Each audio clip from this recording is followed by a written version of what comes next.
Good day, everyone.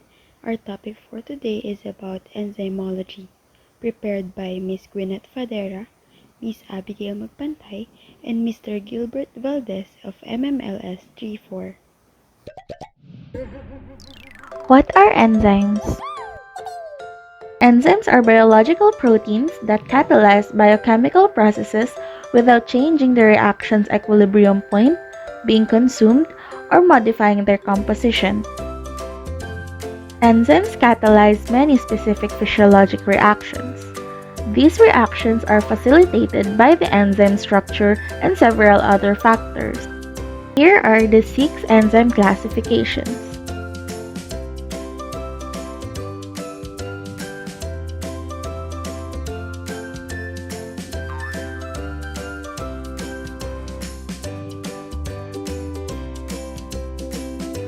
Oxidoreductases catalyzes an oxidation-reduction reaction between two substrates. Transferases catalyzes the transfer of a group other than the hydrogen from one substrate to another. Hydrolases catalyzes the hydrolysis of various bonds.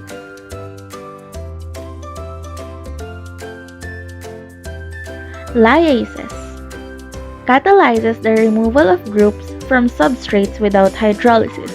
The product of this one contains double bonds.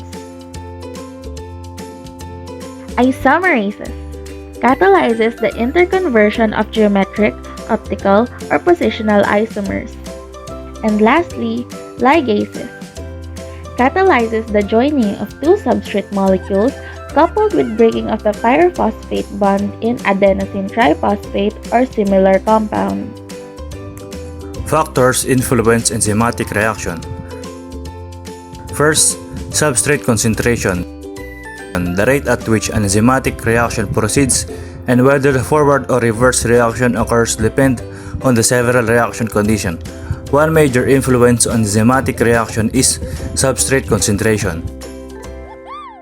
In 1913, Michaelis and Mentin hypothesized the role of substrate concentration in formation of enzyme-substrate complex. Second, enzyme concentration. Enzymes are proteins that carry net molecular charges. Since enzymes catalyze physiologic reaction, the rate of the catalyzed reaction is affected by the enzyme concentration. Third, pH. The pH alteration can denature an enzyme or affect its ionic state, causing structural changes or charge change on the amino acid residue in active site. Most physiologic enzymatic processes take place in pH range of 7.0 to 8.0. Fourth, temperature. This is true for enzymatic reaction until the temperature rises high enough to denature the enzyme proteins composition. The rate of reaction will about double for every 10-degree increase in temperature until, of course, the temperature is denatured. Fifth, cofactors are non-protein entities that must attach to specific enzymes in order for the reaction to take place.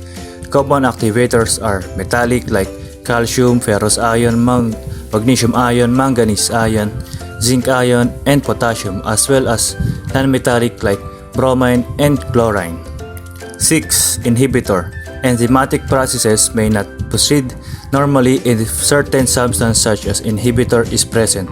An inhibitor is a substance that impedes a reaction. 3 types of inhibitors: competitive, non-competitive, and competitive.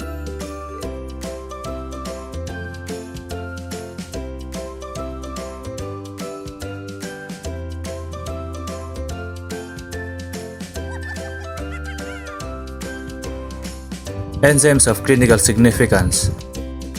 Lactate dehydrogenase is an enzyme that catalyzes the interconversion of lactic and pyruvic acids. It is a hydrogen transfer enzyme that uses the coenzyme NAD. Diagnostic significance: LDH is elevated in a variety of disorders. Increased levels are found in cardiac, hepatic, skeletal muscle, and renal diseases, as well in several hematologic and neoplastic disorders. Highest level of total LDH are seen in pernicious anemia and hemolytic disorders, also in liver disorders such as viral hepatitis and cirrhosis. Because of many conditions that contribute to increased activity, an elevated total LDH value is rather non-specific finding. Tissue sources. LDH is widely distributed in the body. High activities are found in the heart, liver, skeletal muscle, kidney, and erythrocytes. Lesser amounts are found in the lungs, smooth muscle, and brain. Sources of error. Erythrocytes contain an LDH concentration approximately 100 to 150 times that found in the serum. Reference range. Normal value of LDH is 125 to 220 UL in 37 degrees Celsius. Aspartate aminotransferase. Aspartate aminotransferase, or AST, is an enzyme belonging to the class of transferases. It is commonly referred to as transaminase and is involved in the transfer of an amino group between aspartate and alpha-keto acid. The diagnostic significance of aspartate aminotransferase, or AST, is limited mainly to the evaluation of hepatocellular disorders and skeletal muscle involvement. In AMI, or acute myocardial infarction, AST levels will begin to rise within 6 to 8 hours and will peak at 24 hours. It will then return to normal within 5 days. However, AST levels are not useful in the diagnosis of acute myocardial infarction due to the wide tissue distribution. The highest concentrations of AST are found in cardiac tissue, liver, and skeletal muscle, where the smaller amounts are found in the kidney, pancreas, and erythrocyte. One source of error for AST is that hemolysis should be avoided because it can dramatically increase serum AST concentration. The normal value for AST is 5 to 35 units per liter at 37 degrees Celsius. Gamma-glutamyl transferase, or GGT, is an enzyme involved in the transfer of gamma-glutamyl residue from gamma-glutamyl peptides to amino acids, water, and other small peptides. In small biologic systems, glutathione serves as the gamma-glutamyl donor.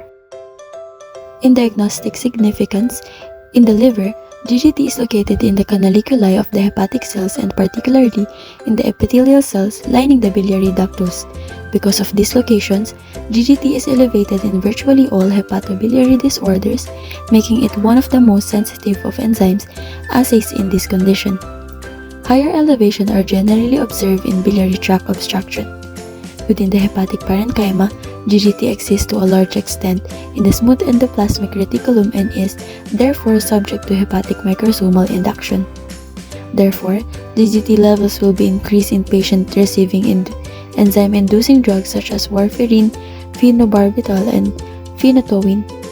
Enzyme elevations may reach levels 4 times ULN. For the tissue sources, GGT activity is found primarily in tissue of the kidney, brain, prostate, pancreas, and liver.